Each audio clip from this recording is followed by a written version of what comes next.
Tanging makikita ang sulok ng bibig ni Hulangs na kumikibot. Oh, akala mo ba tanga ako? Ganyan ka ba lumipad? Malinaw na itinapon ka bago pa siya matapos magsalita. Kinawayan ni Xiao Yun ang kanyang kamay, naghahanda na bumalik sa inn para sa isang panahon ng closed-door cultivation. At tiningnan ni Lei Zan ang likod ni Xia Yans, isang bakas ng pagkalkula ang kumikislap sa kanyang mga mata. Iyan ay isang sandata ng emperador pagkatapos ng lahat. Sino ang hindi gugustuhin iyon? Alam niyang mas mababa sa 1,000th ang posibilidad na magtagumpay si Xiao Yans, ngunit ang pamumuhunan sa kanya ay hindi makakasakit. Pagkatapos bumalik sa inn, nilinang ni Xia Yun ang mga malalim na kahulugan ng sword daw ni Leans. Ngunit higit sa kalahating buwan ang lumipas at wala siyang natamo. Kalimutan na, hindi ko kayang unawain maliban kung may hack. Ngunit kailangan kong itabi ang mga insight na iyon para sa paglikha ng Chaos Body. Lumabas muna tayo sa inn.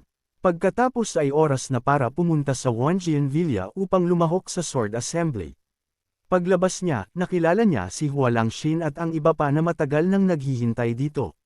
Brother Dujio, malapit nang magsimula ang Sword Assembly. Naghihintay kami sa iyo para sabay-sabay tayong pumunta. Bukod doon, may isang kawili-wiling bagay na may kaugnayan sa iyo, may kaugnayan sa akin. Kunot-noo si Xiao Yun. Bakit kakaiba ang tingin sa akin ng mga taong ito? Anong nangyari? Sinabi ni Jian Yi na may komplikadong ekspresyon.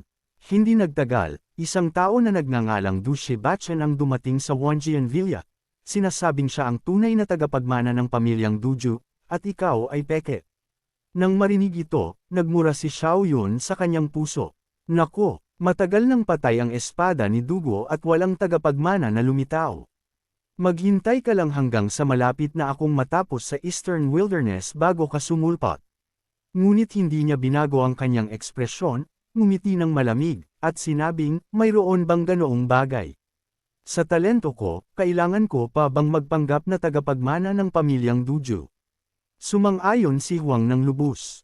Brother Dushi ay tama, siya ang impostor. Tanging mga taong may mahinang talento ang kailangan umasa sa isang malaking background. Ngunit casual na idinagdag ni Gian Yi, ngunit ipinakita niya sa publiko ang identity token ng iyong Donju family at alam din niya ang ilan sa mga natatanging divine powers ng Donju family. Ngayon, buong pagkakaisa ang paniniwala ng mga tao ng Wanjian Villa na tunay ang kanyang pagkakakilanlan, tanging upang makita si Xiao Yun na nagmumura sa kanyang puso.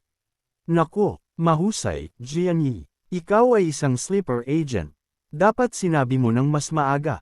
Tandaan mo ito. Ngunit hindi nagbago ang kanyang mukha at pagkatapos ay sinabing, oh, ganoon ba?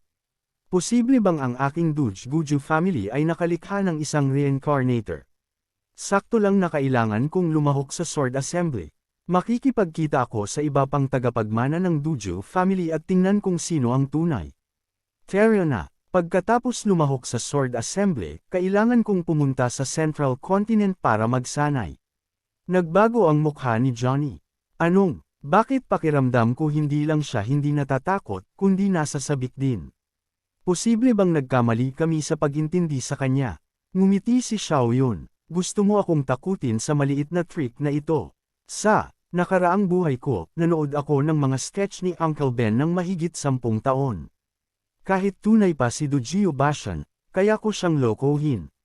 Pagkalabas pa lang niya ng Sword Pavilion, narinig niya ang boses ni Lewa sa kanyang ulo. Bata, pinahirapan ka ba ng matandang Fort Lelazy? Huwag kang mag-alala, Leo. Hindi lang siya hindi nagpahirap sa akin, kundi tinuruan din niya ako ng malalim na kahulugan ng swordsmanship. Nang marinig ito, umungol si Leo. Mukhang gusto niyang mamuhunan muna sa iyo. Malaki ang kinita ng matandang lalaki na iyon. Nakarating ka na sa yugto ng pag-unawa sa malalim na kahulugan. Pagkatapos, pagbalik mo sa Holy Land, ipapakita ko sa iyo ang aking Thunder Dao. Bagaman malakas ang Sword Dao, huwag mong kalimutan na ang Chaotic Great Dao ang iyong tunay na landas. Huwag kang mag-alala, Leo. Pagkatapos lumahok sa Sword Assembly, babalik ako para likhain ang Chaos Body. Tumango si Lu at sinabing, mabuting bata ka. May potensyal kang makalusot. Ngunit palihim niyang naisip, magaling talagang magyabang ang batang ito. Paano makakalikha ng Chaos Body nang napakabilis ang sinuman? Sa oras na ito, napakabuhay ng Wanjian Villa. Ngunit ang pinagkakaabalahan ng lahat ay hindi ang sword assembly, kundi ang tunay at pekeng mga tagapagmana ng pamilyang Duju. Naghihintay din si Alwuang para panoorin ang palabas. Brother Dujio, ayon sa mapagkakatiwalaang balita, sina Dujio Chubay at ang mga tao mula sa Sword Pavilion ay papalabas na. Nagngit-ngit ang matandang lalaki na ito at sinabing, darating sila sa tamang oras. Kailangan kong ilantad ang pagkakakilanlan ng sleeker na ito. Paalala ni A. Wuwang sa kanya, may isang napakalakas na Dao Protector sa likod ni Dushi Chubay. Hindi inaasahan, mas lalong nenas ang hanggal na binata. Hayaan mo siya, dapat peke siya. Nang lumabas ang mga ninuno ng aking Duju family para magsanay, hindi sila nagpadala ng sinuman upang protektahan sila.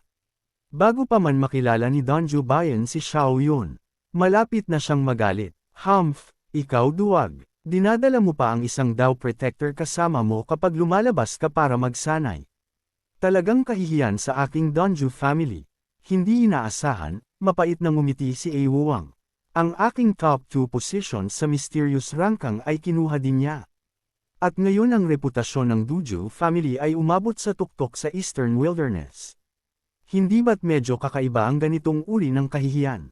Si Dujio Bet iyan ay parehong naiinis at walang masabi. Nako, hindi sapat ang IQ ko. Ang pekeng ito ay mas mahusay pa sa akin. Bakit siya nagpapanggap na ako? Anyway, hindi ko siya hahayaang kumilos ng walang ingat. Kung magagalit siya sa Heavenly Emperor family o sa Holy Land balang araw, kailangan ng Dujio family na akuhan ang sisi para sa kanya. Sa pag-iisip nito, sinabi niya na may malungkot na mukha, brother ako, kapag dumating ang oras, pakisabi sa iyong Sword Saint Senior na tulungan akong pigilan ang Dao Protector ni Duju Chub para makalaban ako ng patas. Huwag kang mag-alala, walang ganitong bagay tulad ng pananakot sa mahina sa Wanjian Villa. Ha, naniniwala si Wuwang na gaano man kalakas ang Dao Protector sa likod ni Xiao Yan, hindi siya maglalakas loob na magdulot ng gulo dito. Ngunit kung alam niya na si Leo ang taong iyon, na may hawak na Chaos Bell, hindi niya sasabihin iyon. Bigla, isang disipulo ang dumating upang magulat, Holy Son, dumating na ang mga tao mula sa Sword Pavilion.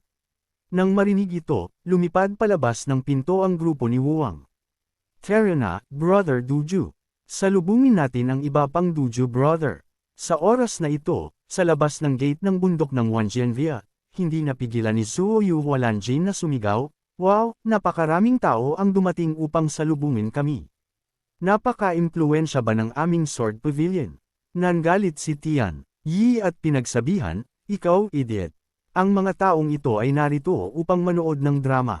Ang hanggal na binata ay galit na tinukso si Xiao Yun. Sumigaw sila, sino sa inyo si Dujio Chubay? Lumabas ka dito, ako si Dujio Chubay. Natulala ang hanggal na binata. Hindi niya inaasahan na si Xiao Yun ay aamin ng buong tapang. Bigla, napagtanto niya na siya ay narito upang makipaglaban. Ang pangalan ko ay Dushi Yubashan. Ako si Dushi Yubashan. Ang mga tao na nanunood ng kaguluhan ay sabik na sumigaw, kinukuskus ang kanilang mga kamay. Tingnan mo, maglalaban na ang tunay at peking mga tagapagmana. Ngunit bago pa siya matapos, malakas na tumawa si Xiao Yun at yamakap kay Di Guin. Haha, kaya pala ba nephew, matagal nang hindi nagkita, nagulat ang panga ng lahat. Nagwawala na ito, dapat maglalaban tayo. Paano ito naging family reunion? Si Dujio Bashan, na 36 na taong gulang, ay tinawag na pamangkin ng 18 taong gulang na si Xiao Yun. Higit pa rito, masunurin niyang ibinigay ang kanyang special swordplay techniques. Nang akalain ng lahat na lalaban si Xiao Yun kay Dujio Bashan, niyakap niya ito. Natulala si Dujio Bashan sandali at agad na naisip, nephew. Ako ba ang tinatawag niya niyan? Pinilit ng lahat ang kanilang mga tenga upang makinig. Ano ba't pamangkin ni Dushi Chubay si Dujio Bashan? Hindi nakakagulat na magkamukha sila. Magkamukha, ang mata ko ang magandang bagay. Dapat payuhan mo siyang ibigay ang mga ito sa iba. Nagpatuloy si Xiayan sa pagpapakitang gilas ng kanyang mga kasanayan sa pag-arte. Masayang tinatapik si Dushi Baishin sa balikat at sinabing, Bai Ishan, akala ko may nagpapanggap sa tagapagmana ng aking pamilya. Teka muna, Sa wakas ay natauhan si Du Shibin at itinulak palayo si Xiaoyun. Huwag kang magsalita ng walang kabuluhan. Hindi kita kilala. Tiningnan ng lahat si Xiaoyun nang may pagdududa. Maaari ba talaga siyang peke? Hindi inaasahan, hindi man lang nagpanik si Xiaoyun. Ngumiti siya ng bahagya. Aking pamangkin, hayaan mo akong tanungin ka, sino si Du Shijian sa iyo? Si Du Shijian, ang matandang ninuno, ay ang aking lolo sa tuhod. Oh, tinaas ni Xiaoyun ang kanyang ulo at tumawa. Kung gayon, tumutugma iyan. Si Du Jian ay ang aking ninuno, at ang ninuno mo ay tinatawag ang aking ninuno na tiyuhin. Kung gayon, hindi ka ba aking pamangkin? Naisip ni Du Jian, hindi ako ganoon kadali lokohin. Kung gayon, mayroon ka bang patunay? Siyempre, mayroon akong patunay. Dapat alam mo ito, hindi ba? Kinuha ni Xiaoyun ang isang token at inihagis sa kanya. Hey, buti na lang matalino ang aking Xiao family. Ninakaw ko ang lahat ng gamit ni Dong Shujian. Nang hukayin ko ang kanyang libingan. Tiningnan ni Dong Shubet iyan ang token at huminga ng malalim. Oh, Diyos ko, ito nga ang identity token ng tagapagmana ng Dongji family. Posible ba na ikaw ay tunay na lahi ng matandang ninuno na si Dong Shu? Nagpatuloy si Xiaoyan sa pagmamayabang ng walang kahihiyan. Tama. Bago pumunta ang aming ninuno sa Southern Ridge, nakaramdam siya ng panganib. Kaya, ibinigay niya ang identity token sa aking pamilya ng maaga. Naniwala na si Du Jiobin. Kung gayon, mayroon ka bang iba pang ebidensya? Masigasig na tinapik ni Xiaoyun ang kanyang balikat at sinabing, pamangkin, ito ang una nating pagkikita. Ipapasa ni Tio ang isang swordplay technique sa iyo. Hindi alintana ng pamangkin. Ang Duju family ang may pinakamaraming ganitong bagay. Ngunit nang ibulong ni Xiaoyun ang teknik sa kanya, labis siyang nagulat. Diyos ko, ito ay isang quasi-emperor scripture at ibinibigay lang niya. Kung gayon, siya nga ang tiyuhin ko. O hindi, aking pinakamamahal na tiyuhin. Ngumiti si Xiaoyun kay Du Jiobashan at sinabing, ito ay ang unang antas pa lang. Tinatawag itong Earth Scroll. Ipinapasa ko sa iyo ang isang quasi-emperor scripture. Tingnan mo kung maglakas loob ka pang pagdudahan ako. Puno ng emosyon ang kanyang mukha. Hindi na siya naglakas loob na pagdudahan si Xiaoyun. Salamat, Tio. Sana hindi mo ako sisisihin sa nangyari dati. Haha, pamilya tayo. Huwag kang maging masyadong magalang. Matanda na rin naman ako. Ngumiti ng mabait si Xiaoyun, pagkatapos ay hinaplos ang ulo ng kanyang pamangkin. Ang pakiramdam. Tumanggo ang masunerang pamangkin. Gusto ba ng lahat ng tiyuhin na haplosan ang ulo? Gagawin ko rin iyan kapag naging tiyuhin na ako. Mukhang may naintindihan ng grupo ni Awang. Kaya pala, si Brother Donjo ay lahi ng Senior Donji Yujian. Hindi nakakagulat na napakalakas niya. Binabati namin kayong dalawang Donjo brother sa pagkilala sa inyong mga kamag-anak. Kinawayan ni Xiaoyan ang kanyang kamay sa kanila at sinabing, may pag-uusapan kami. Umalis muna kayo. Sa loob ng inn, tiningnan ni Xiaoyan ang kanyang pamangkin at tumawa. Napakadali lokohin. Ang dalawang ito ay talagang nakakabahala, Bashan. Anong uri ng edukasyon ang ibinibigay sa iyo ng iyong pamilya? Tio, ipinadala ako upang samahan ang espada mula sa edad na 6 hanggang sa pagsasama ko sa puso ng espada, naging isa sa espada. At pagkatapos ay lumabas ako. Kumaibot ang bibig ni Xiaoyan hanggang sa manhid. O Diyos ko, ano ba ang tao at espada bilang isa? Gaano ka katagal doon? Buong tiwala na sinabi ni Du Shibashan. Tio, nanatili ako doon ng 35 taon bago lumabas. Mas lalong walang masabi si Xiaoyan. Napakatanga na paraan ng paglilinang. Hindi nakakagulat na nagpapalaki sila ng ganoong madaling lokohin na tanga. Ngunit maganda iyan. Mas madali akong makakapagloko sa kanya. Ang teknik na iyon. Pamangkin, narinig ko na may special swordplay technique ang ating pamilya. Nagtataka ako kung kaya ko itong linangin. Siyempre kaya mo. Si Tio ay direktang lahi ng matandang ninuno na si Du Jiu. Anumang teknik ay kaya mong linangin? Tentitibong tanong ni Xiaoyun. Kung gayon, maaari mo bang kopyahin ang isang bahagi para sa akin? Hindi na kailangang mag-abala, bumalik ka na lang sa pamilya kasama ko. Muling sinabi ni Xiaoyun. Kailangan ko pa ring pumunta sa Central Earth upang makipaglaban sa mga henyo. Hindi inaasahan, si Dujio Baishin ay hindi lang hindi nagduda, kundi lalo pa siyang humanga kay Xiao Yun. Tio, talagang karapat-dapat kang maging tagapagmana ng Dingju family. May potensyal ka talagang makalusot. Gusto ko ring pumunta sa Central Earth para hamunin ang iba. Sa kasong iyon, babalik muna ako sa pamilya para kunin ang special sword play technique para kay Tio. At pagkatapos ay makikipagkita ako kay Tio sa Central Earth sa bandang huli. Masayang tumango si Xiao Yun. Oo, maganda iyan. Ngunit napabuntong hininga siya sa loob. Diyos ko, ganoon ba kadali magtagumpay? Nasa magandang kalooban siya, kaya pinag-usapan niya ang swordplay kasama ang kanyang pamangkin at hindi inaasahan na natuklasan na ang kanyang pamangkin ay nakalilinang ng dalawang uri ng sword intent. Ang kabaligtaran ng buhay at kamatayan. Freeze! Ang batang ito ay talagang isang henyo. Natatakot ako na mas malakas pa ang kanyang lakas kaysa kay Abyo Wuang. Mas lalong ginagalang ng pamangkin si Xia Yun, na tumulong sa kanya na maunawaan ang 5 uri ng sword intent, na hindi pa nagagawa. Tinapik ni Xiao Yun ang balikat ng kanyang pamangkin at sinabing, ang buhay at kamatayan ay orihinal na isang siklo ng reinkarnasyon. Nalilito ka sa 2 uri ng swordsmanship na ito. Patunayan mo ang Dao at maging isang Great Emperor sa Dao of Reincarnation. Ang Dao of Reincarnation, tama, bakit hindi ko naisip iyan?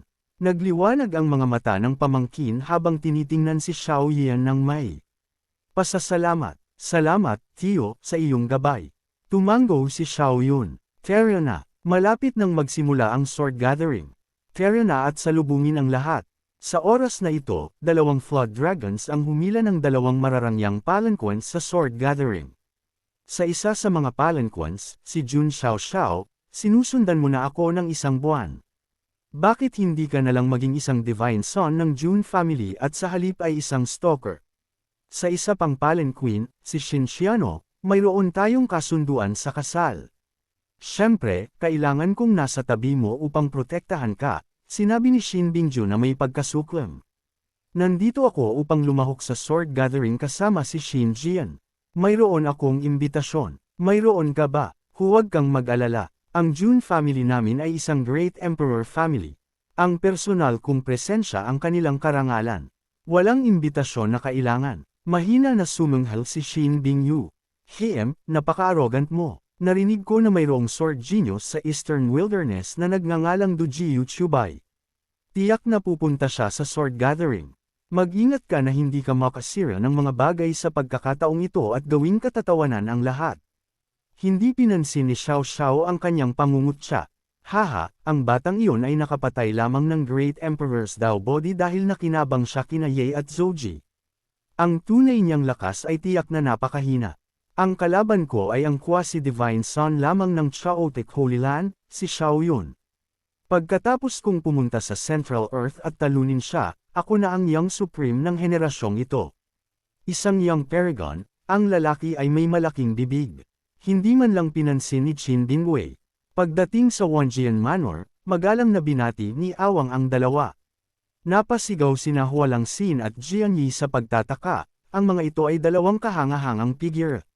Ang isa ay mula sa Heavenly Emperor family, ang isa mula sa Great Emperor family, at dagdag pa si Jun Xiaoyao ay isang Primordial King Physique. Friske, isa pa na may Supreme Physique. Idagdag mo sila sa mga iyon sa Central Continent at ang henerasyong ito ay mayroon ng 6 na Supreme Physiques. Mayroon pa bang dapat makaligtas? Sino kaya ang makakamit ng Great Emperor Realm? Lumiwanag ang mga mata ni Xiao Yunyans. Kaya pala siya iyon. Ang maliit na batang babae mula sa tahanan ng Myriad Demon Battlefield. Hindi niya inalintan na si Jun Xiao. Nakakita na siya ng napakaraming Supreme Physiques. Si Xiao Wuji ay napakataas at mayabang sa harap niya noon, ngunit naging tapat na little bro pa rin. Ipinakilala ni A. Wuang na may ngiti. Ito si Dujiu Chubay. Magalang na bumati si Xiao Yun. Mga pagbati, Son of War God. Ngunit bago pa siya matapos, arroganting lumakad si Jun Xiao. Uunahin ko na sa loob. Huwag kang basta-basta magpapakilala ng mga tao sa akin sa hinaharap. Hindi ako interesado na makilala ang mga nobodies na ito. Hindi pa nga nagagalit si Xiao Yin, ngunit kinuha na ng kanyang lolo at apo ang kanilang mga espada. Ikaw brat, Paano ka naglakas loob na walang galang sa aming tiyuhin? Xiao Yin, pigilan mo sila. Huwag kang magalit. Maraming pagkakataon para harapin siya. Lumabas na hindi ko pala siya nagkamali sa paghuhusga. Ngumisi siya. Ha! Arrogant at walang pakialam. Hindi pa siya nasasample ng lipunan. Aakwarding ipinakilala ni Oko Wuang si Qin Bingo kay Xiao Yun. Natatakot ako na hindi rin niya bibigyan ng respeto ang tiyuhin ko. Sa kabutihang palad, hindi siya kasing arrogant ni Jun Xiaoyao. Ikaw ba ang kumakain ng karne, umiinom ng alak na monghe? Walang masabi si Xiao Yun, umikot ang kanyang mga mata. Diyos ko, paano ako nakilala ng napakabilis? Nakakatakot talaga ang sixth sense ng isang babae. Agad niyang kinawian ang kanyang mga kamay na may ngiti. Nagbibiro lang si Fairy. Shin. Ako ay isang disipulo ng Dujo family na kakababa lang sa bundok para sa pagsasanay. Paano ako magiging monghe? Bamulong si Qin Bingyu. Huwag kang ngumiti. Mas mukha kang idiot monk na nagpapanggap na tanga kapag ngumiti ka. Tinalo na ni Xiao Yun ang maraming supreme physics, ngunit ito ang unang pagkakataon na ginamit niya ang ibang pagkakakilanlan upang lumahok sa isang sword competition, at pinagtawanan siya ng pinakamahina na supreme physics. Sa oras na ito, nagulat siyang makita ang likod ni Shin Bingos. Guess, kinilala ba talaga niya ako dahil lang sa ngumiti ako ng kaunti? Magaling ang maliit na batang babae na ito. Pinangunahan ni Hualan Jin si Xiao Yun sa Sword Debate Hall. Brother Du Shiyu, huwag kang magulat. Ang mga Supreme Physics ay palaging minamaliit ang mga ordinaryong physics na tulad natin. Tanging isang katulad mo lang ang makakatalo sa kanila.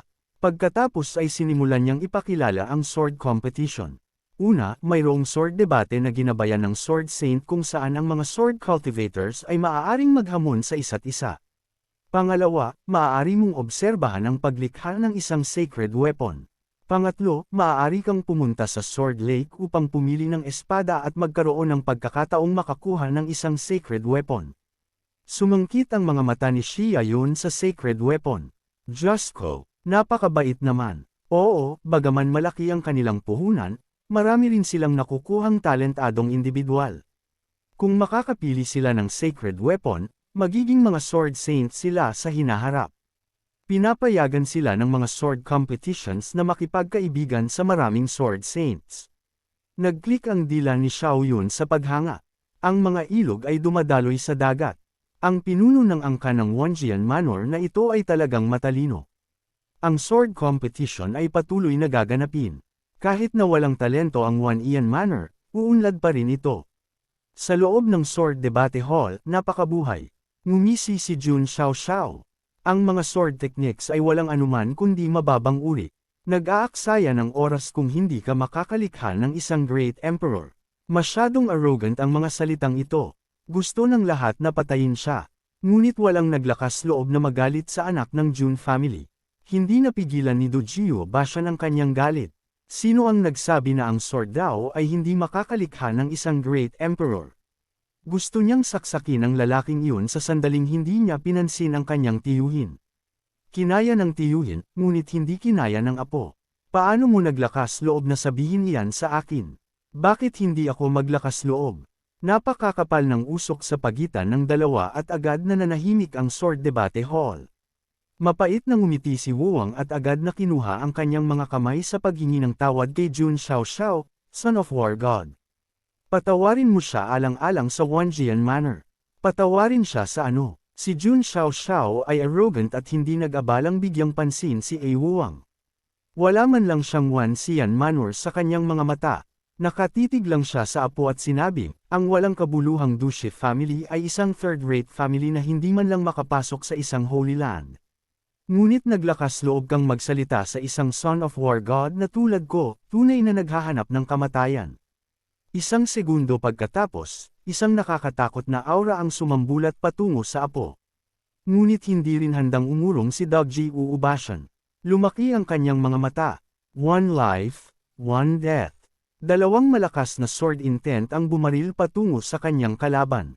Ang tanging nakikita ay ang pagbangga ng dalawang puwersa. Boom! Nanginginig ang hangin sa Sword Debate Hall. Nahihilo ang lahat sa paligid. Seryosong tiningnan ni Jun Xiao ang apo na isinasakripisyo ang kanyang buhay sa daan ng espada. Napakakawili-wili. Ngunit iyon lang. Iyon. Hindi masayang tiningnan ni Xiao Yun si Jun Xia Xiao Xiao.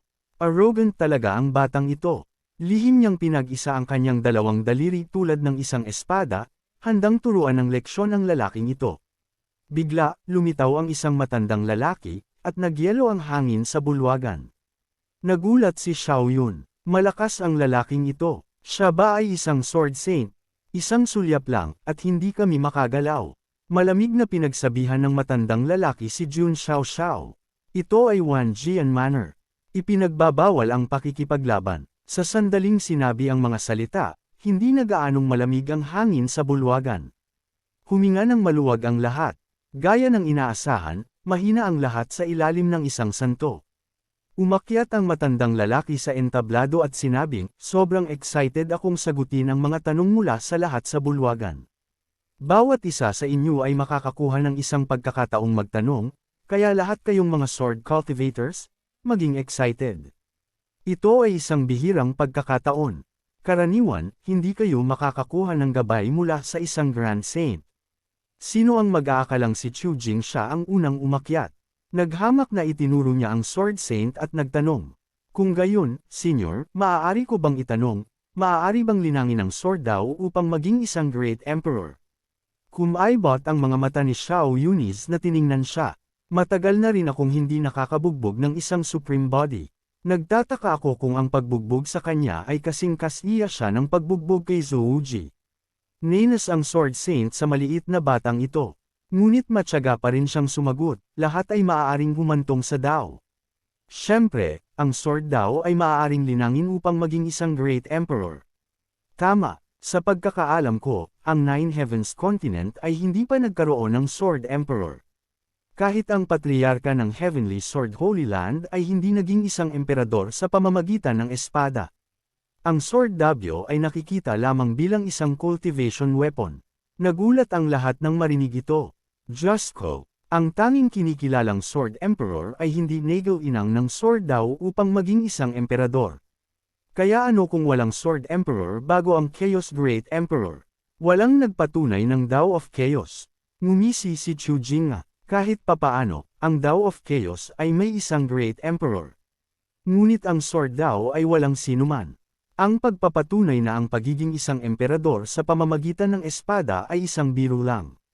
Dahil lang sa Supreme Body ka, hindi ibig sabihin na maaari mong sabihin ang anumang gusto mo. Nagalit ang Sword Saint, nagsimulang magbaluktot ang espasyo sa paligid niya. Kung hindi mo susundin ang Sword Dao, mangyaring umalis ka. Ngunit naisip ni Chu Jing siya na ang kanyang pagkakakilanlan ay nagpapahintulot sa kanya na maglakad ng mayabang sa Nine Heavens Continent. Nagbiro siya at sinabing, bagaman hindi ako sumusunod sa Sword Dao, alam ko ang mga Sword Dao Divine Powers. Maaari ba akong makipaglaban sa isang henyo ng Sword Dao? Nang marinig ito, dumilim ang mukha ng Sword Saint. Ang batang ito ay talagang taksil. Isa siyang Immortal King Body na sinumang tatalo sa kanya rito. Sinusubukan niyang atakihin ang mga puso ng Dao ng mga Sword Cultivators. Sumulyap si Chu Jing Xiao sa lahat doon ng may paghamak at sinabing, Senyor, huwag kang mag-alala. Nangangako akong hindi ko gagamitin ang aking Immortal King Body upang apihin sila. Makikipaglaban lang ako sa kanila. Malapit na sana siyang bugbugin ng batang lalaki, ngunit pinigilan siya ni Xiao Yun. Kalmado niyang tiningnan si Chu Jing siya at sinabing, kung gusto mong makipaglaban, kung gayon ako ang kakatawan sa mga sword cultivators dito upang maranasan ang mga divine powers ng iyong Chu family. Ngunit ngumisi si Chu Jing siya, para kang umarteng matataas at makapangyarihan. Sa anong batayan ka kumakatawan sa mga sword cultivators dito? Sumanghal si Chu Jing Xiao at pagkatapos ng isang segundo ay bumulwak ang isang malakas na sword intent mula sa kanyang katawan. Dahil ako ang numero 1 sa Mysterious Rankang, ang pinakamalakas sa mga batang Sword Dao Cultivators. Nagpakita ng paghamak si Chu Jing Xiao. Numero 1 sa Mysterious Rankang. Napakapangit sa mga Sword Rankangs na tanging Heaven Rankang lang ang tinitignan ko. Hindi ako interesado sa iba pang mga random na ranggo. Nasiyahan si Xiao Yun. Haha, malalaman mo rin sa lalong madaling panahon. Tara na, maglaban tayo. Nang marinig ito, hindi tumanggi si Chu Jingxiao dahil nakita niya na si Xia Yun ay lubos na tiwala na tatalunan niya ang tiwala ng henyo na ito. Sa oras na ito, biglang tinaas ng Sword Saint ang kanyang kamay, na naghihiwalay ng isang lugar sa pangunahing bulwagan. Maaari kayong maglaban. Nandito ako. Hindi sila masasaktan. Diyos ko, isa nga siyang Sword Saint. Kaya niyang paglaruan ng espasyo na parang wala lang. Ngunit nag-aalala ang lahat na hindi makayanan ni Xiao Yun ang isang galaw. Napakalaki ng agwat sa pagitan ng isang mortal body at isang supreme body. Maging ang Sword Saint ay kailangan pang ipadala ang kanyang boses kay Xia Yun. Little friend, sigurado ka ba na matuturuan mo siya ng leksyon? Bahagyang ngumiti si Xiao Yun. Senior, huwag kang mag-alala. Ngunit hindi man lang pinansin ni Chu Jingxiao si Xiao Yun. Handa ka na ba? Hahayaan kitang depensahan muna. Sige, biglang nasabik si Xia Yun. Halika, halika. Tandaan ang pakiramdam ng pakikipaglaban sa Supreme Body. Agad na ipinatawag ni Chu Jingxiao ang isang dahon at malamig na sinabing, binigyan na kita ng pagkakataon. Ang isang malakas na tao ay nangangailangan lamang ng isang dahon upang patayin ang kaaway. Pagkatapos niyang magsalita, ang dahon sa kanyang kamay ay naglabas ng nakakatakot na sword intent. Pagkatapos ng isang segundo, bahagya niyang kinuskos ang kanyang daliri at ang dahon ay bumulusok patungo kay Xiao Yun. Patuloy nang umisi si Chu Jingxia, numero 1 sa Mysterious Rankang. Tandaan mo, ang galaw na tumalo sa iyo ay tinatawag na Heavenly Flying Immortal. Lahat ng mga sword cultivators ay lumaki ang mga mata. Diyos ko, ito ba ay isang supreme body? Nakakatakot. Matatalo ba si Duokubay sa isang galaw? Naramdaman ni Xiao Yun na okay lang ang galaw na ito, ngunit dahan-dahan niyang itinaas ang kanyang daliri at marahang itinuro ang dahon. Nasiyahan si Chu Jingxiao. Talaga, hindi mo alam kung paano mabuhay o mamatay. Gusto mong harangan ang Heavenly Flying Immortal gamit ang maliit na daliri. Pagkatapos ay pinag-isa niya ang dalawang daliri na parang espada at huminga. Pagkatapos niyang magsalita, ang dahon ay naging espada at sumugod patungo kay Xiao Yun. Pagkatapos ng isang segundo, boom! Isang malaking enerhiya ang sumambulat, na bumabalot kay Xiao Yun. Inakala ni Chu Jingxia na patay na si Xiao Yun. Hindi niya mapigil ang ngumisi. Numero 1 sa Mysterious Rankang. Iyan lang iyon. Ang Sword Davo ay ganoon lang. Mukhang may nakita silang kakila-kilabot ang mga sword cultivators. Diyos ko! Patay na ba si Duke Guokubay ng ganoon? Isang henyo na numero 1 sa Mysterious Rankang ay hindi pala kayang makayanin ang isang casual na galaw mula kay Chu Jingxiao. Tulad ng lahat ay nagdadalamati sa pagbagsak ng isang henyo, isang mabigat na yabag ang narinig mula sa loob ng pagsabog. Kalmado lang na sinabi ni Xiao Yun kay Jun Xiaoxiao, akala mo kaya mo akong patayin sa maliit na trick na ganyan? Masyado mo bang pinapahalagahan ang iyong sarili? Napakalamig pa rin ang boses ni Xiao Yans. Ngunit nagpapanik ang lahat sa paligid. Diyos ko, hindi namatay si Duokubay. Napakalakas niya. Hindi man lang siya. Nasaktan ng Supreme Body. Medyo masama ang mukha ni Jun Xiaos. Kanina lang ay tawa siya ng tawa, at ngayon ay pinagtitinginan na siya ng lahat. Sige, minamaliit kita. Hindi masama, sabi niya, lumingon upang umalis. Ngunit hinding-hindi siya hahayaan na makatakas ng madali. Hindi ka lang basta-basta magbibigay at hindi tatanggap. Dahil tinanggap ko ang isa sa iyong galaw, kailangan mong tanggapin ang isa sa aking sword the divine powers. Narinig ni Jun Xiaoxiao ang mapaglarong salita ng henyo.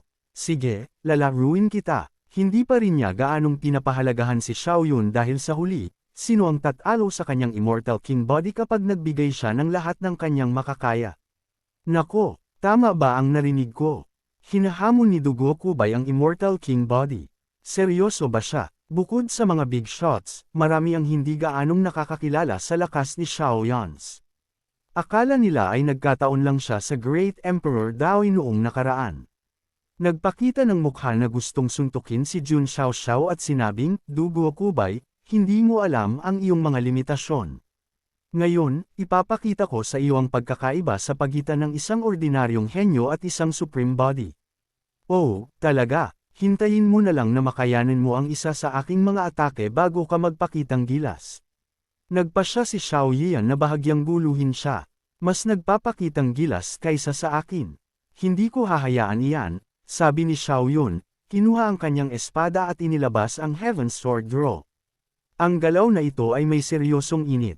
Humakbang ang mga sword cultivators, huminga ng malamig. Napakalakas. Anong uri ng sword technique yan? Hindi pa nga lumalabas ang espada. At ang pagtaas lang ng kanyang kamay ay muntik ng sumairas sa akin.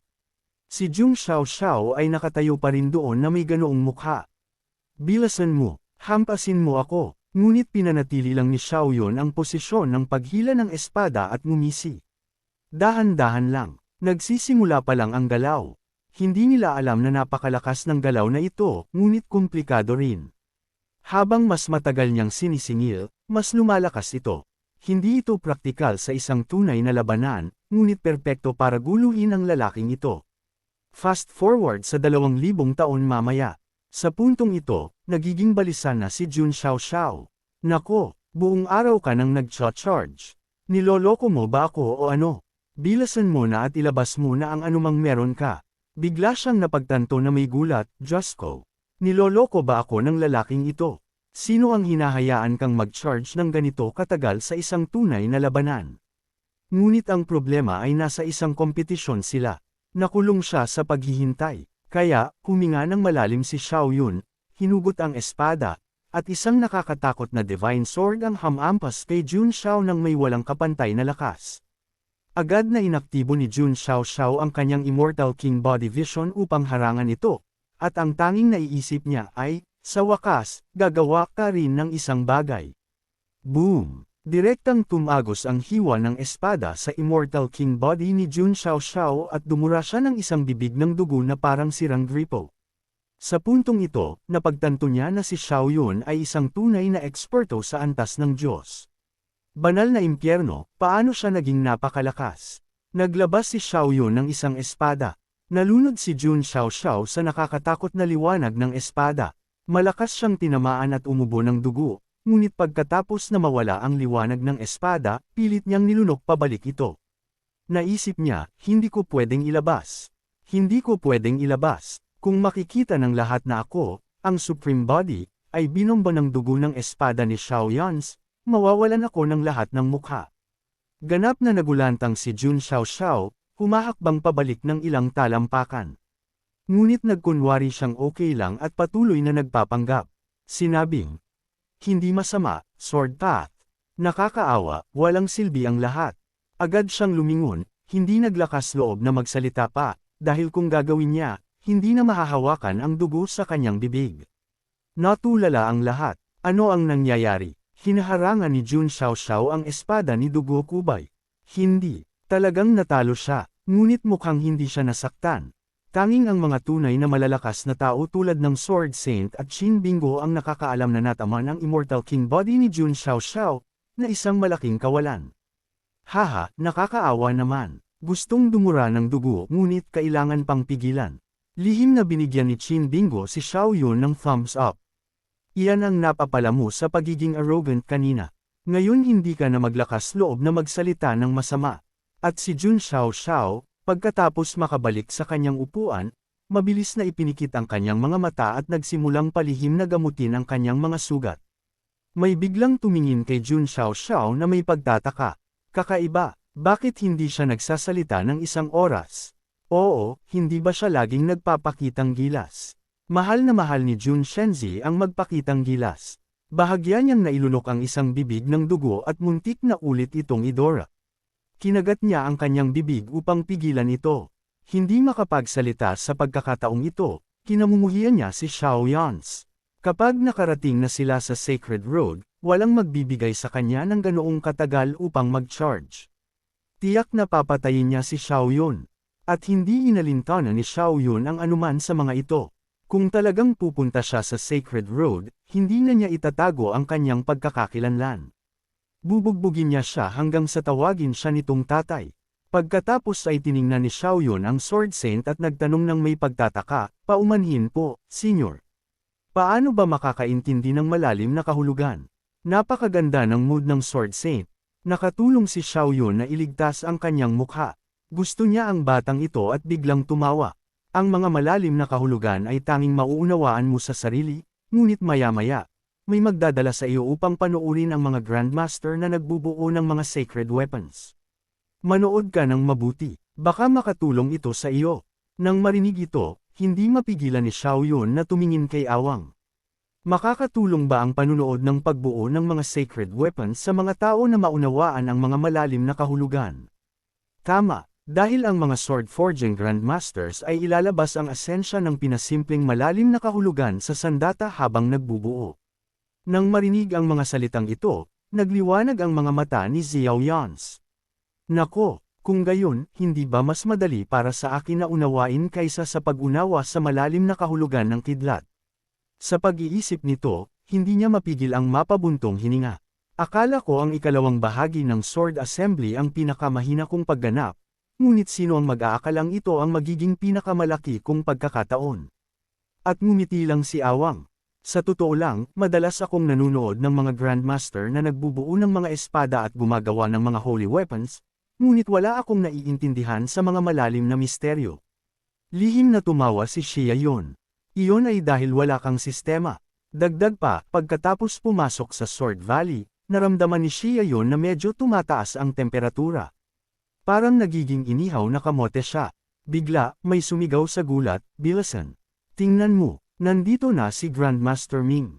Oo nga, isang matandang lalaking may puting buhok. Pagkatapos tumayo sa sword forging platform at magbigay ng maikling introduksyon, inihayag na ngayon ay gagawin niya ang kanyang specialty, isang Earth Attribute Holy Weapon. Agad na nagliwanag ang mga mata ni Xiao Yans.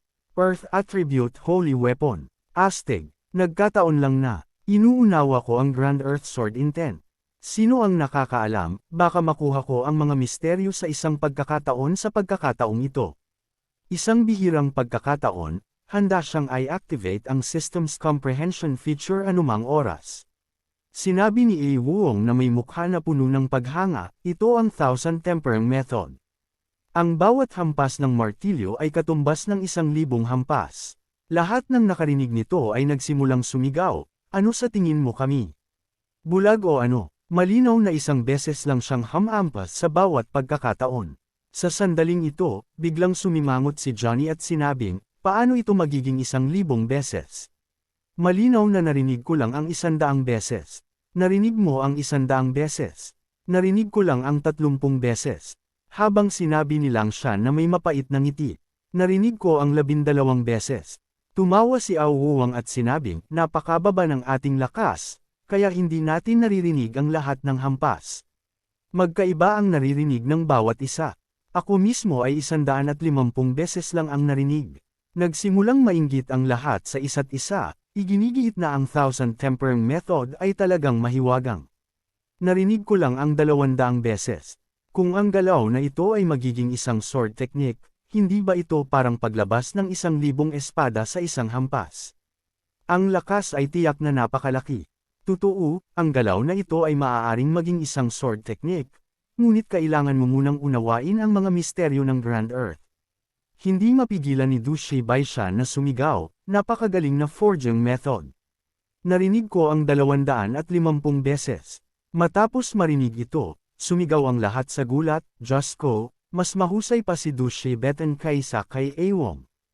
Hindi mapigilan ni Awang na sumulyap kina Qin Bingyu at Jun Xiaoxiao. Nagtataka kung gaano karaming beses ang narinig ng Fairy Qin at Godly Xiao Jun. Pagkatapos ng lahat, ang dalawang henyo na ito ay ang mga anak ng ibang tao ng bagong henerasyon ng Nine Heavens Continent. Laging napakababa ng loob ni Qin Bing, paminsan-minsan lang sumusulyap kay Xiao Yun at marahang sinasabi ang 476 na beses. Si Jun Xiaoxiao, na sinasamantala ang pagkakataon na magpakitang gilas, ay tinaas ang kanyang boses sa pangungutya. Tinitingnan si Xiao Yun at sinabing, "Narinig ko ang 512 beses." "Du Jiu Chubay, paano ka naman?" Orihinal na gusto niyang gamitin ang pagkakataong ito upang ipahiya si Xiao Yun. Ngunit abala si Xiao Yun sa paggamit ng hacks upang maunawaan ang asensya upang marinig pa siya na nagmamayabang. Pagkatapos gamitin ang comprehension, narinig ni Xiao Yun ang kompletong 1,000 hampas.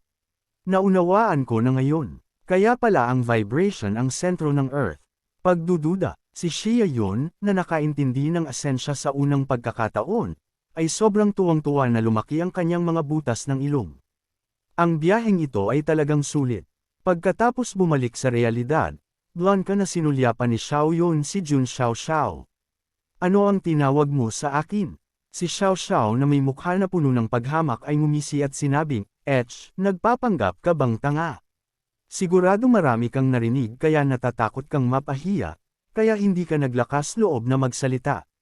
Walang masabi si Xiao Yun. Kayo bunch of idiots. Mayroon kayong ganoong magandang pagkakataon upang maunawaan ang asensya, ngunit abala kayong lahat sa pagselos sa isa't isa sa bagay na ito.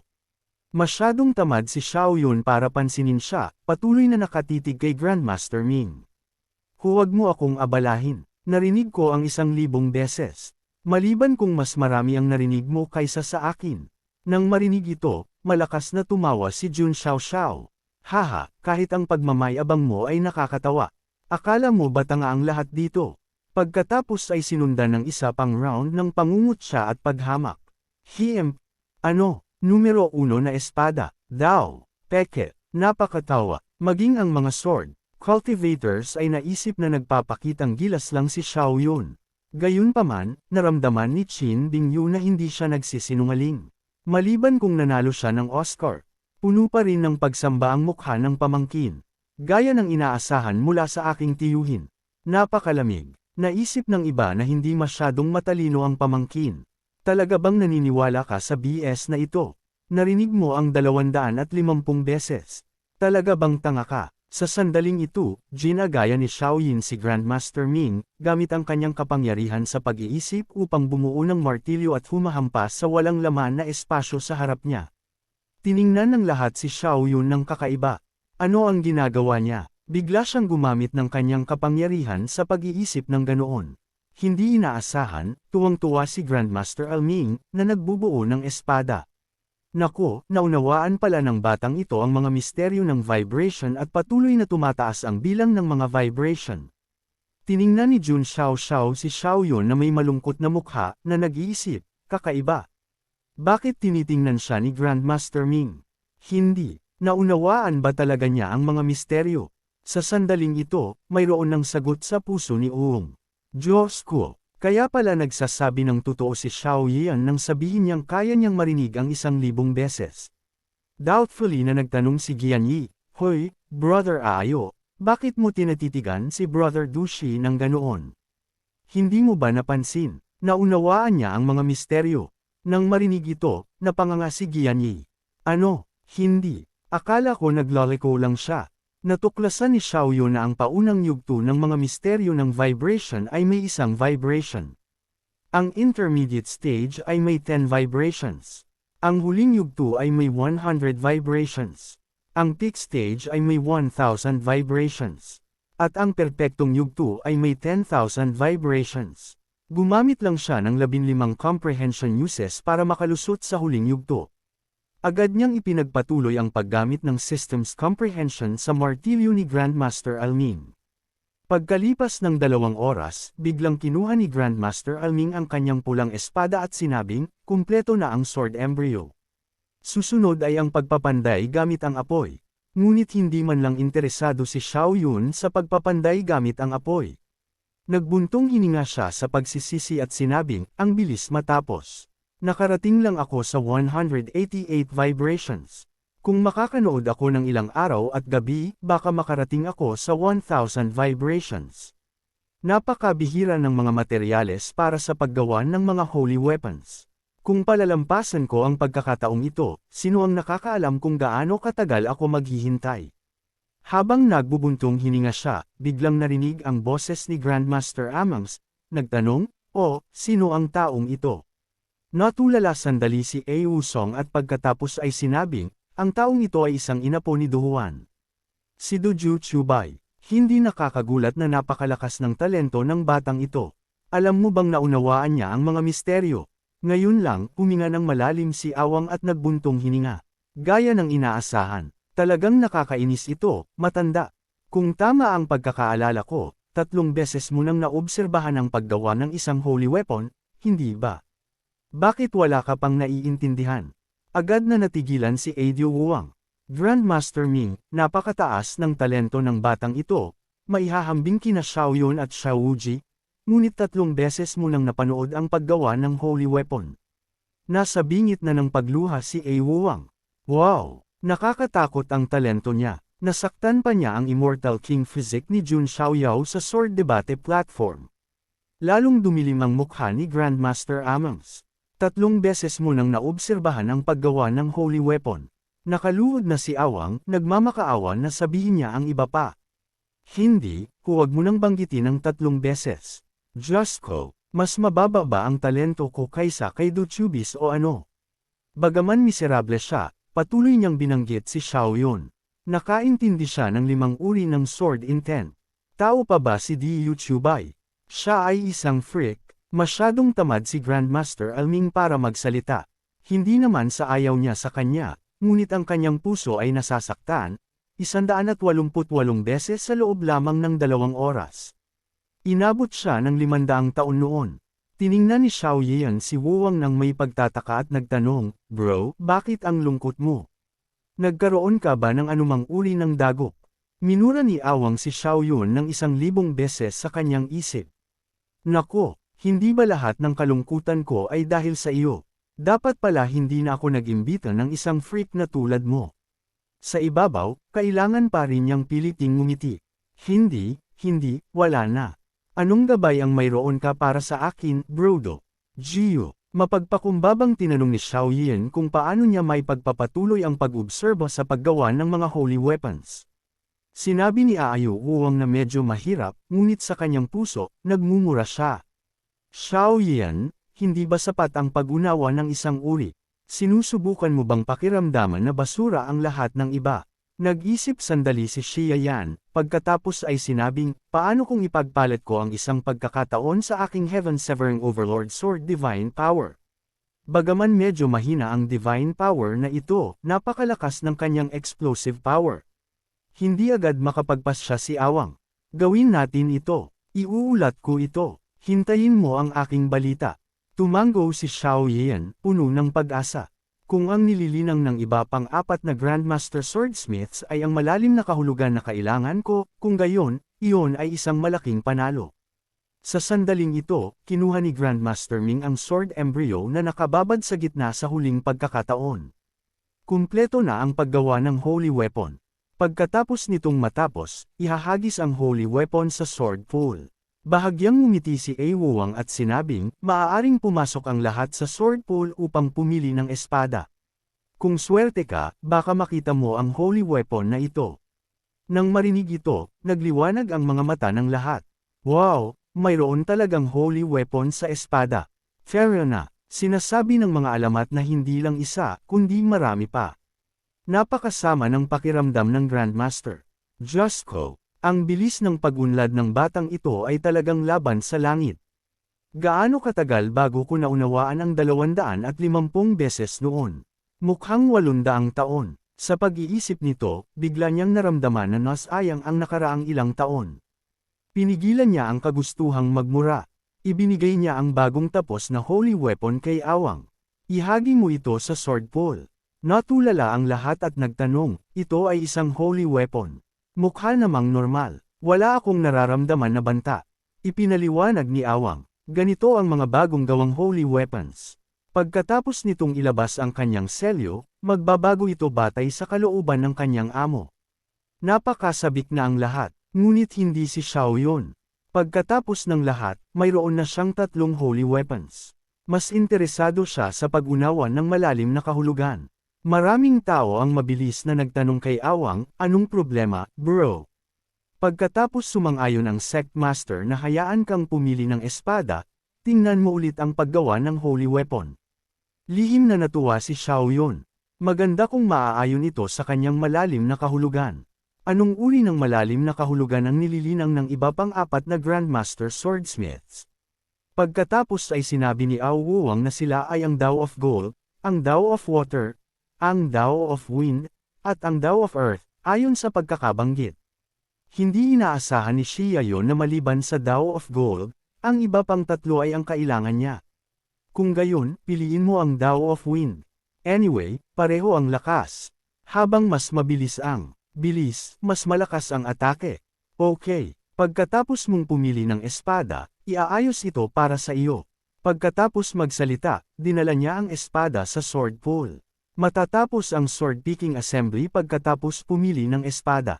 Ang sword pool ay parang isang malalim na kanyan, at maraming espada sa loob. Pagkatapos ay inilagay ni Awang ang Sword Saint sa porma sayon, at agad na direktang bumagsak ang Sword Saint sa sword pool.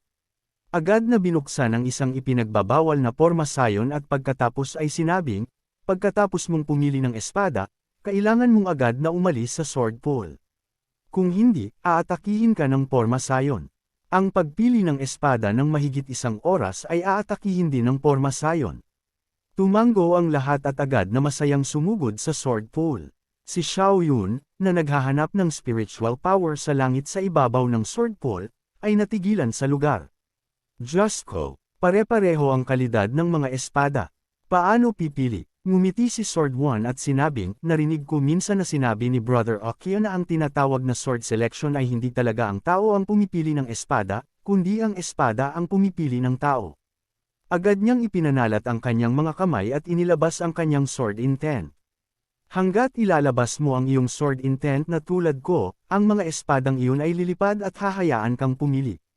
Oo nga, hindi nagtagal, 12 ng espada ang naakit, ngunit hindi alintana ni Sword One.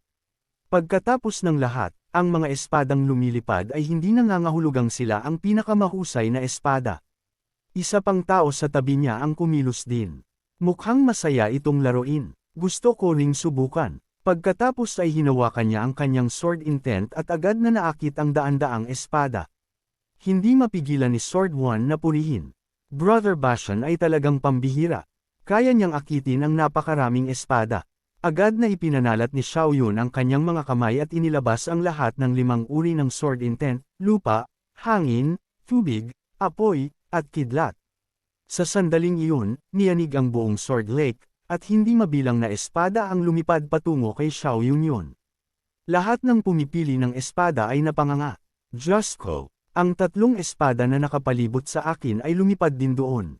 Malinaw na hindi gusto ni Chu Jingxiao ang sacred weapon na ito. Si Chu Jingxiao ay nagngit-ngit ang mga ngipin sa galit.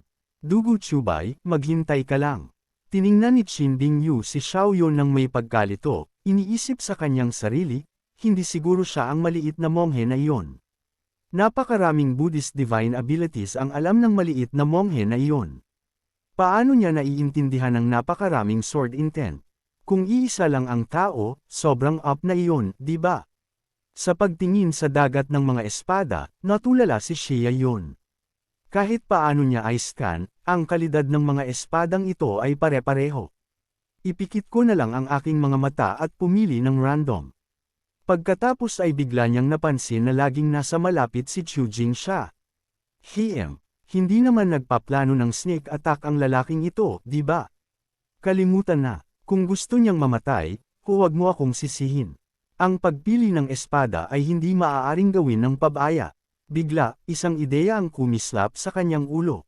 Kung ang sacred weapon na iyon ay sumama sa tremor profound meaning, kung gayon, baka magamit niya ang profound meaning upang tawagin ito. Agad niyang inilabas ang kanyang spiritual power upang gayahin ang isang higanting martilyo na bumabagsak sa swordbound kasama ang inilabas na tremor profound meaning. Oo nga, isang malaking espada ang lumilipad patungo sa kanya. Ang espadang ito ay direktang nagpatakot sa iba pang espada. Nagkislap ang mga mata ni Xia Yans. Nahanap ko na, lahat ng iba ay natulala. Diyos ko, 1,000 espada ang sumusuko. Iyan nga ang sacred weapon na. Pinanabakan nilang lahat, ngunit walang naglakas loob na agawin ito. Pagkatapos ng lahat, iyan ang top dog sa profound rankang, si Dog Chubay. At si Chu Jingxiao ay naghihintay lang sa sandaling ito. Lumitaw ang isang malaking kamay sa ibabaw ng kanyang ulo, gustong sumugod kay Xiao Yun at agawin ang espada. Hindi siya kulang sa mga sacred weapons, ngunit ang truncating sky plucking sword ni Xiao Yun kanina ay nagpahiya sa kanya. Gusto niya ng paghihiganti at tumawa ng nangungut siya. Haha, Dugu Chubay, salamat sa pagtulong sa akin na mahanap ang espadang ito. Hindi ako magiging magalang. Pagkatapos ay nagsimulang makiramay ang lahat kay Xiao Yun. Hindi madali ang makahanap ng isang sacred weapon. At ngayon, si Chu Jingxiao ay makakakuha ng libreng bagay. Ang lalaking iyon ay malinaw na isang supreme being physique, kaya kailangan niyang lunukan ang kanyang kapitan. Labis na nena si Awang. Diyos ko, ang Chu Jingxia na ito ay narito lang para magdulot ng gulo. Kulang ba ang kanilang Great Emperor family ng mga sacred weapons? Tiningnan ni Qin Dingguo si Chu Jingxiao nang may paghamak at sinabing, para isipin na ang isang divine son ay napakasama, naging spoiled siya ng Chu family. Kung talagang pupunta siya sa Central Continent, tiyak na mabubugbog siya ng mga supreme being physics na iyon. Lumingon si Xin Jian at ngumiti. Mayroong dahilan kung bakit napakalakas ng Central Continent. Narinig ko na ang kanilang mga henyo ay inihahagi sa mga pugad ng True Dragon sa simula pa lang ng yugto ng pagpapalakas ng katawan. At kahit ang mga Supreme Being Physics ay natalo na noon. Sa pagsasalita, ang pagtalo ni Xiao Yun sa Supreme Being Physics na iyon ay talagang abnormal. Nagtataka ako kung kailan ko siya makikita. Bigla, isang malakas na pagsabog ang umalangaw-ngaw. Isang agos ng liwanag ng espada ang gustong basagin ang malaking kamay na iyon. Sumigaw si Chu Jingxiao na parang baliw. Dog Chubai, paano ka naglakas loob? Napasigaw ang lahat sa paligid. Banal na ina, talagang naglakas loob si Dugu Chubai na atakihin si Chu Jingxiao. Iyan ang divine son ng isang great emperor family at isa ring napakalakas na supreme being physique na hindi man lang pinapansin ni Xiao Yin. Ipinaris niya ang espada sa kanyang tabi at ngumisi. Gusto mong agawin ang espada mula sa akin. Isang ilusyon lang na pantasya. Nahamon si Chu Jingxiao sa pagtawa. Arrogant. Akala mo ba ito ay isang kompetisyon sa Sword Debate Hall? Hindi kita bibigyan ng oras para magsalita ngayon. Walang pakialam na sinabi ni Xiao Yin. Oo, hindi ko kailangan iyan para talunin ka. Sa oras na ito, galit na galit si Chu Jingxia. Ang buong katawan niya ay naglabas ng nakakapigil na aura, at sumigaw siya, lahat kayo, umalis kayo rito. O huwag ninyo akong sisihin kapag namatay kayo. Ang malakas na aura ng Supreme Being Physique ay pinilit ang mga tao na lumabas. Takbo, takbo, kumuha lang kayo ng anumang espada. Boom! Ang malaking kamay na bumabalot sa langit ay bumababa kay Xiao Yun. Mapagtagumpay na ngumisi si Chu Jingxiao. Dugu Chubai, hindi madaling sakta ng isang Supreme Being Physique. Ngayon, ipapakita ko sa iyo ang malinaw na agwat sa pagitan natin. Ngumisi ulit si Xiao Yun. Napakasama. Ang isang Supreme Being Physique ay walang anuman sa akin. Pagkatapos ay kalmado niyang inilabas ang 5 dakilang divine powers ng Cosmic Sword Cannon, isang hiwa ang nagwasak sa lupa, isang hiwa ang nagpakilos sa mga nagngangalit na alon, isang hiwa ang nagselyo ng yelo sa loob ng 30,000 metro. Malinaw na si Chu Jingxiao ang pinakamahina na Supreme Being Physique. Ngunit gusto niyang magpakitang gilas sa harap ni Xiao Yun. Kaya niyang talunin siya sa isang galaw, ngunit gusto niya siyang paglaruan. Kalmado nilang inilabas ang 5 dakilang divine powers ng Cosmic Sword Cannon, isang hiwa ng pulang apoy ang bumabalot sa 9 na langit, isang hiwa ng kulog ang nagwasak sa 5 taluktok. Ang malaking walang pangalan na espada ay bumasag sa malaking kamay ni Chu Jingxiao na pinilit siyang umurong. Nagulantang ang mga tao sa paligid. Orihinal na inakala nilang pinipigilan si Xiao Yun, ngunit hindi inaasahan. Ang isang simpleng mortal body realm ay maaaring maging napakalakas. Napanganga ang panga ni Qin Dingyos. Holy moly, 5 uri ng sword intent. Walang sino man ang nakalilinang ng 5 uri ng sword intent noon. Like, comment, share, and subscribe naman dyan mga ito go. Maraming salamat po.